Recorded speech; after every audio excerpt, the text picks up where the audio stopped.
As I lay me down, heaven hear me now. I'm lost without a cause after giving it my all. Winter storms have come and darkened my sun. After all that I've been through, who on earth can I turn to? Good morning and welcome back to your spiritual sports segment on Rhema Gospel Radio. Better than when you heard it yesterday. I'm CJ. Here we go. The Elite Eight kicked off last night for the ladies in Des Moines as overall top-seeded Baylor demolished number 2-seeded Tennessee 77-58, and Brittany Griner was close to a triple-double with 23 points, 15 glass-grabbing rebounds, and 9 assists to advance to the Final Four. And fortunately for Baylor, Griner would not be suspended as she came off the bench onto the court as a Baylor and Tennessee player had to be separated. And number 1-seeded Stanford crushed second-seeded Duke 81-69 as Nimkadi Ogumake was bowling last night with 29 points, and her sister Cheney pounded the glass for 17 rebounds to secure their spot in the Final Four. Game 1 of the College Basketball Invitational Championship was held last night as Pittsburgh was edged out by Washington State by one measly point, 67-66, with 16 points from Abe Lodwick. The National Basketball Association was also in action last night with 9 games on tap as the Miami Heat was knocked off by the Indiana Pacers and lost their second game in a row for the first time, 105-90, as Danny Granger had a game high of 25 points.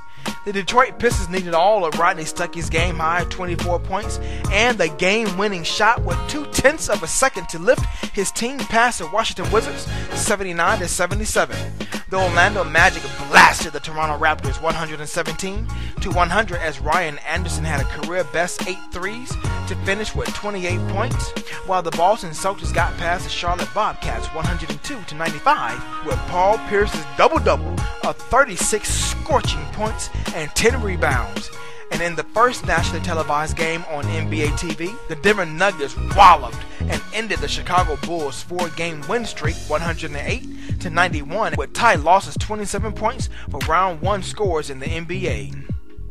In sporting news, in what turned out to be the New York Jets' largest news conference in the team's history, with more than 200 credentialed members of the media, 36 TV cameras, and at least a dozen satellite trucks outside, the New York Jets officially introduced their backup quarterback Tim Tebow in their field house in a 32-minute press conference. Tebow basically deflected questions about the team's starting quarterback, Mark Sanchez, stating, quote, "I think we'll have a great relationship and hopefully we'll thrive together," close quote. And several hours later, Sanchez held a conference call and stated, quote, "We're adding another player and we're not replacing anybody. I'm not worried about losing my spot, but I think General Manager Mike Tannenbaum and Coach Rex Ryan have been perfectly clear on the purpose of the signing is to add a new wrinkle and not to replace anybody," close quote. We'll see about that. Boom!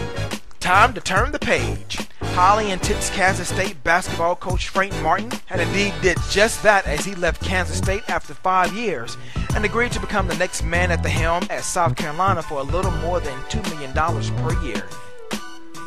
To have your company sponsor a sports segment, please email me at CJSports, that's CEEJAY, sports@gmail.com for more information. Be sure to follow me on Twitter and YouTube at CJ Sports, and make sure you download the Rhema Gospel Radio app on your Android phone so you can have Rhema on the go.